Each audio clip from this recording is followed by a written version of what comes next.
that's the load. So we're getting load. Go ahead and get it strapped on and get out of here.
Go to the other side now.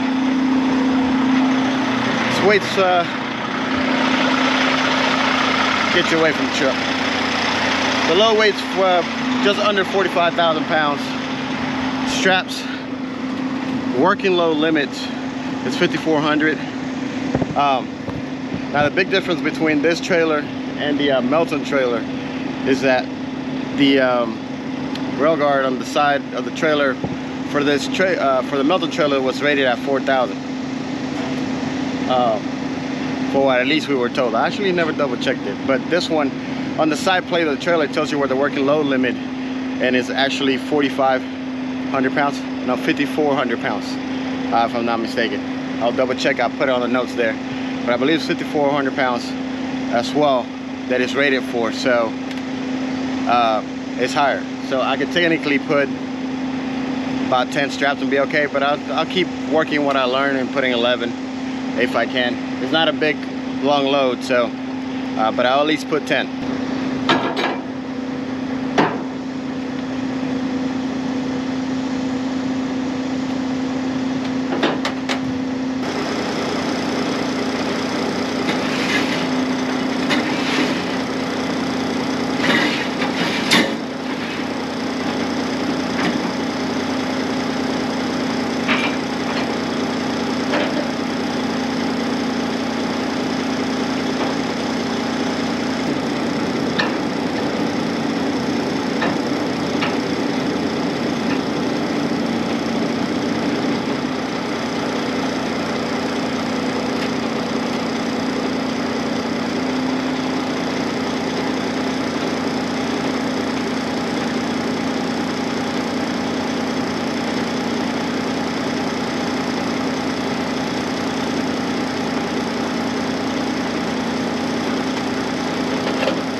So one thing I'm doing with the straps is I'm putting a twist on it.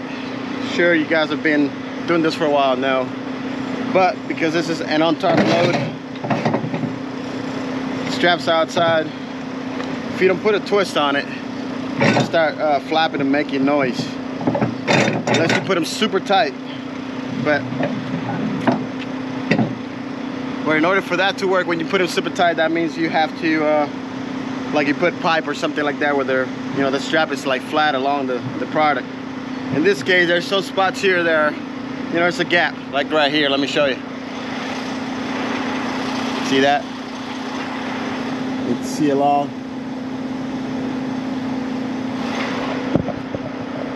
So you put a half a twist on it on each side.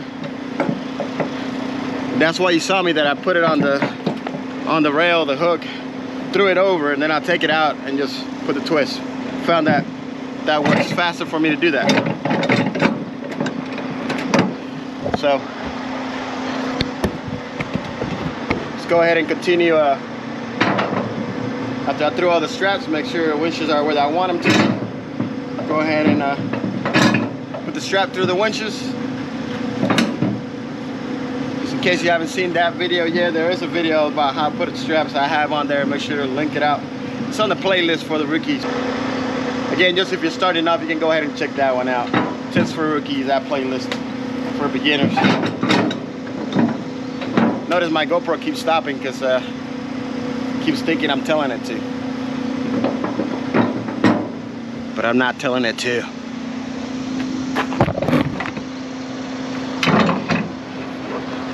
So let me go ahead and finish strapping these down and we'll hit the road. Alright guys, so we are loaded, ready to go. I'll let Lady Nyla do her thing real quick before we take off. We're going to Rochester, New York again. We got about 9 hours left, 9.5 hours on the clock to drive still today. I'm gonna try to drive at least 8 of those today, get as far as we can, depending on traffic through Nashville. I haven't quite looked at the whole full route, but I know we're going north towards 81 and 90 over there. So, but I did want to talk about over the last few days while I was in the hotel, I tried to make this video to answer some questions about the Tennessee Steel Haulers lease program.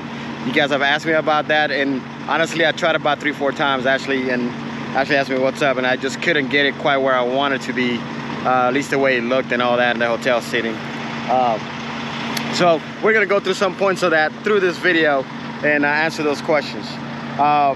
So right now I just want to answer main question that I get asked is the application process. You need to have at least 1 year OTR and a minimum of 6 months in flatbedding of that 1 year if you only got 1 year. So I assume that if you have 1 year of OTR and if you wanted to come to TSH, if you're doing all flatbed already, you started Melton like I did, perfect way to do it, or Maverick or any other company. But it has to have at least 1 year OTR and at least 6 months of flatbed experience. That's the minimum requirement on that. Of course, good driving record. If you have any specific, you can talk to one of the recruiters. I'll put the number in the link below, and I'll also put them towards the end of the video a little later on, and you guys can call the recruiter, Craig, or any of the other guys, and let them know Luis Perez sent you, and just ask them a couple of questions, but in regards to your particular circumstances. But that's the minimum, 1 year OTR, 6 months. This is if you're coming to a lease purchase program. If you have your own truck, then it's a totally different process there, of course. At the application process, just like any other company, guys, just like Melton, you can call the number, they'll send you an email, or if you go to the website, you can do it through the website, but you can go to the website or call the phone number. Again, I appreciate if you tell them Luis Perez sent you. Truck number 12513, all right? Much appreciated. Whether you go through it or not, just let them know. But a simple application, just the basic, right? You need to have your 10 years of your experience, how long you've been driving, your driver's license number. They're gonna do your background check. They're gonna do your driver's license check. They're gonna do a preliminary, if I say that right, check to make sure you will qualify for the program. Once they do that, they will answer you and let you know either via phone or email, let you know whether you qualify for the program or not. If there's any issues, they'll let you know what that is. You can kind of work that out, see if you have to work those out to be able to, be acceptable. But if there's no issues, then you're in the program. Now, I'll give you the heads up on this. The best time to try to get in the lease purchase program is in the beginning of the year, between January, February to around May. And the reason for that is that trucks are limited. They get an order of trucks from Kenworth just in the beginning of the year. So usually after May, they have no more trucks, and that's why you will see in a lot of the flatbed forums that there's a waiting list to get on TSH because they already got all the trucks assigned. So unless somebody quits, walks away from the lease or anything like that, which we'll talk about later, there's no other trucks available. But give the recruiter a call. They can explain that to you just in case there's something that I'm not aware of at the moment. All right, guys? So we'll start with that, with the application process. That's pretty simple, pretty straightforward.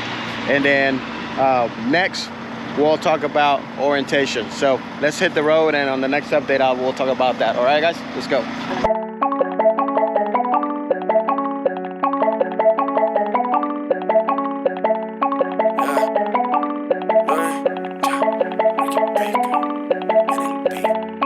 Ahora tengo lo que yo de niño quise. Todos quieren un pedazo de lo que hice. Me gozo sin joder como mamá dice. Mi mamá dice en Miami con un par de cuero, yeah. Lo que quiero es gozar el dinero y nada más. Tres historias, solo un caballero, yeah. Yo no vengo a ronquear, solo vengo pa' contar. Pa' Miami con un par de cuero, yeah. Lo que quiero es gozar el dinero y nada más. Tres historias, solo un caballero, yeah. Yo no vengo a ronquear, solo vengo pa' contar, yeah, Estoy yeah, listo yeah. pa' Miami, esta vaina está al tope. Poniéndome bien lindo, lo que armamos un derroche. Un saludo a toda la mami, la veo en el bloque. Meneando su cadera en honor a esta noche. La cartera Louis V, me la ponen en mi mesa. Me sirve mi Genesis, ando mal en la cabeza. Pana que tú quieres mí, prometo no me interesa. Estás hablando con un G, no quiero nada que estresa, En nada. Miami con un par de cuero, yeah. Lo que quiero es gozar el dinero y nada más. Tres historias, solo un caballero, yeah. Yo no vengo a ronquear, solo vengo pa' contar. Pa' Miami con un par de cuero, yeah. Lo que quiero es gozar el dinero y nada más. Tres historias, solo un caballero, yeah. Yo no vengo a ronquear, solo vengo pa' contar, yeah, yeah, yeah. ¿Cómo me ves, mami? Tú te ves bien, mami. Me miras a mí, mami. Me acerco a ti, mami. Quiero ser tu papi. Me pasa tu número, aquí hay un lápiz. Quiero el menú, mami. Ceviche en Perú, mami. Quizá me dejas invitarte a una cita. Vino tinta en una playa, margarita, yes. Bailando salsa que no hay nada que agita, nah. Una cena con calamares y salsita.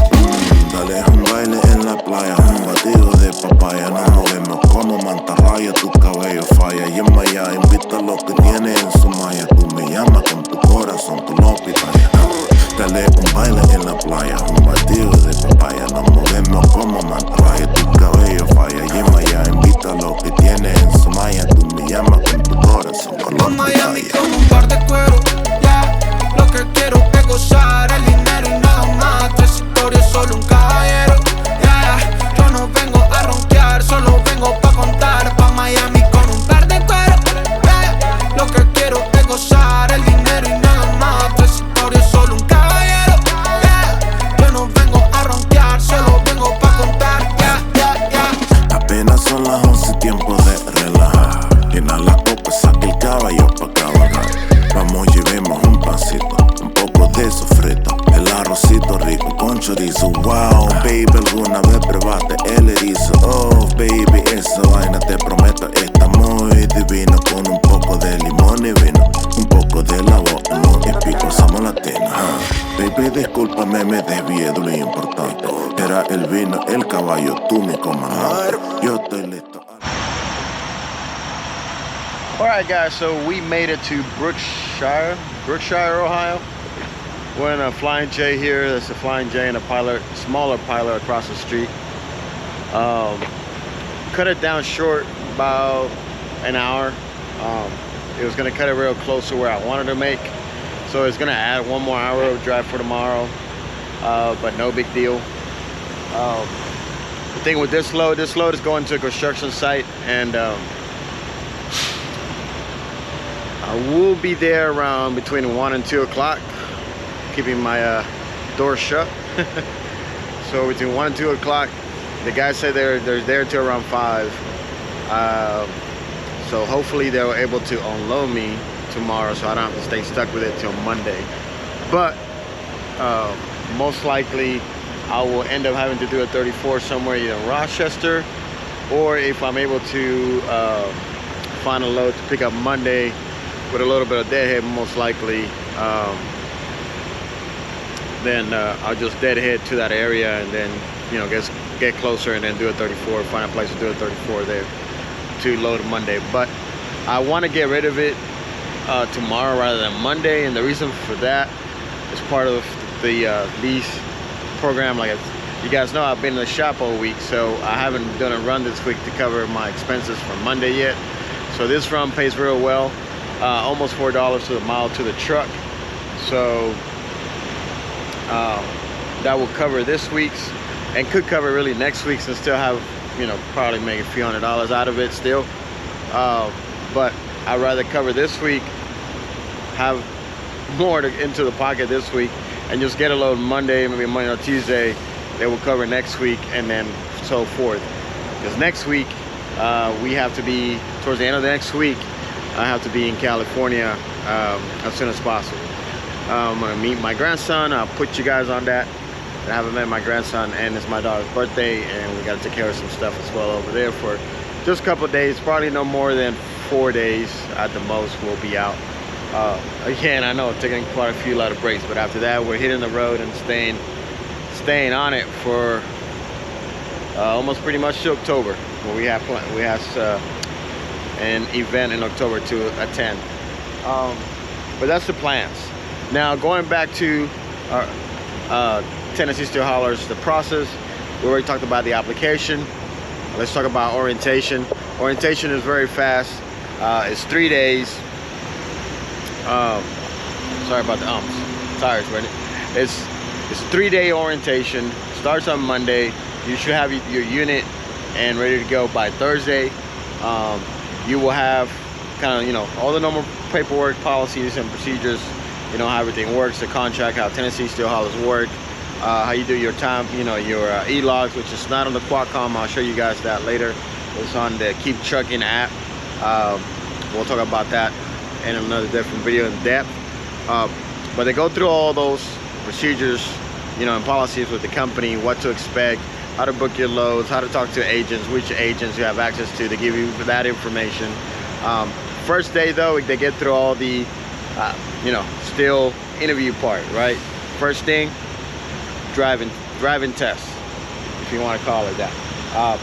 Usually you will be taking the truck and trailer that you are going to be assigned to it. So it's a random, they're brand new, they'll grab the key, take you to it. You drive the truck, take you around, make sure you can shift properly. It's a 13-speed manual, as I said before. So just make sure you don't have to be perfect. For no reason, was not perfect. I was nervous as well, a little bit anxious about it. The guys are cool. They're like, just calm down, take it easy. They tell you, just shift it, 8 straight, and without flipping switches, nothing, you're empty. But they take you around. Just make sure you can drive safely. You understand the shifting process. They know they don't expect you not to grind gears. I grind a couple of gears, out of nerve-wracking and out of not driving manual for almost 2 years. So but that's not a problem, so don't worry about that if that happens. As long as you can drive safely, you're paying attention to your surroundings, and you earn towards during the end of the loop, you're understanding how to shift and downshift, and brakes softly without pressing the brakes. I'll give you a heads up, the brakes is disc brakes on the front, they're very sensitive. So when you do that test run, make sure you don't step on them. Take it very easy, get used to them during the first couple of minutes. Take it very easy every time, because they are very, very, very sensitive. And if you hit them hard, they'll count against you, and they may have to take you out again to see you kind of take control of that, because that's part of the safety. But that's orientation. Then they'll go through the securement process. They'll ask you a couple of questions about, they got 2 trailers with a couple of different example loads. They'll ask you some questions about how you will secure this or that, and then they'll have you secure one of the items in a trailer. It could be a coil, could be pipes, could be a small little car old frame, train frame with some wheels. Whatever it is, they're just gonna ask you to secure one. Go get the instructor, they'll come back, check it, and then they'll tell you all good to go, and then go take the equipment back off. That's it. After that, it's all paperwork inside, signing paperwork, going through the contract of the lease purchase, going through the policies, the routes, settlements, how you get paid, and all that kind of stuff. So that's basic orientation. By Thursday, you get your equipment. They go over your equipment as well, equipment that you're gonna purchase, because you purchase the equipment, your tarps, your chains, that's us, that's your ski, that's my equipment. If you decide to walk away, that is still my equipment. If I decide to walk away right now, I still gotta make sure I pay off that equipment, because that is my equipment. They don't want it back. So things to keep in mind, and we'll go in detail more later on maybe, but just so you know, that is your equipment. But you go through the purchasing process of what you're gonna purchase, what you want. They got some recommendations there, but it's really up to you what you get. Of course, you want to get the basics. You don't have nothing, but anything that you get, again, it's yours. And they go over to the loan process, how it works, and how much is deducted a week, and all that kind of stuff on a weekly basis with the deductions. I could tell you what else I can tell you on orientation. You know, after that, you'll get a load, get your truck set up, you put all your equipment and tools up, you get familiar with the truck. They have a Kenworth guy come and go over the truck with you, how the APU works, the auto stop, and the auto start in the truck. They kind of go over it with that. Somebody's trying to park here, guys. So they go over that with you. See, let him pass away. They go over that with you, you know, the truck overview, the engine, you know, any differences, any questions that you may have, you know, real quickly. Nothing major. If you drove a truck before, you kind of see that. But they go through all the features that it has and that kind of stuff. It's pretty cool, which you guys will see in the tour. And then after that, you're on the road. Next thing I can talk about is maybe settlements. Big difference is when you're in lease purchase, at least with Tennessee Steel Haulers, you don't get paid, you know, once a week anymore. You get paid 24 hours after you turn in your load and you turn in your paperwork. As long as you turn it in before 4 o'clock, preferably between 12 and 3 o'clock. But usually if you turn it in before 4 o'clock, you're able to go ahead and within 24 hours, they're deposited to your bank. Your payment's there, except any deduction, fuel deductions, or if it's Mondays, then any deductions for the week. If you're on a negative for any reason, just, you know, like I was starting the week, then you know, that's going to take care of itself. So just, I think that's kind of a little bit common sense, hopefully. But yeah, settlements are like that. You get paid when you deliver, scan your paperwork in, similar as I did with Melton. You scan your paperwork in through the TransFlow app on your phone, and that's it. They get the paperwork, they'll send you an email with your settlement for that load. And if you have set up direct deposit, 24 hours, you get direct deposit. Depending on your bank institution, of course, but mine is 24 hours in the morning. My pay is right there. My gross to me is already in the bank, minus any deductions, which is usually just fuel, unless it's on Monday, you know, unless it's kind of my first load for the week, taking care of the, you know, the weekly deductions for the truck and all that kind of stuff. So, and that's pretty much it. That's how I go. The next thing you roll. So, I don't know if I mentioned it before, but I think I did a little bit earlier. So this guy's trying to figure out where to park and how to fix that up. I got a spot right next to me, but the scale is right there, and it's a lifted scale, and it's not very easy to park right there. So he's gonna have a hard time, but he got another spot. But anyway,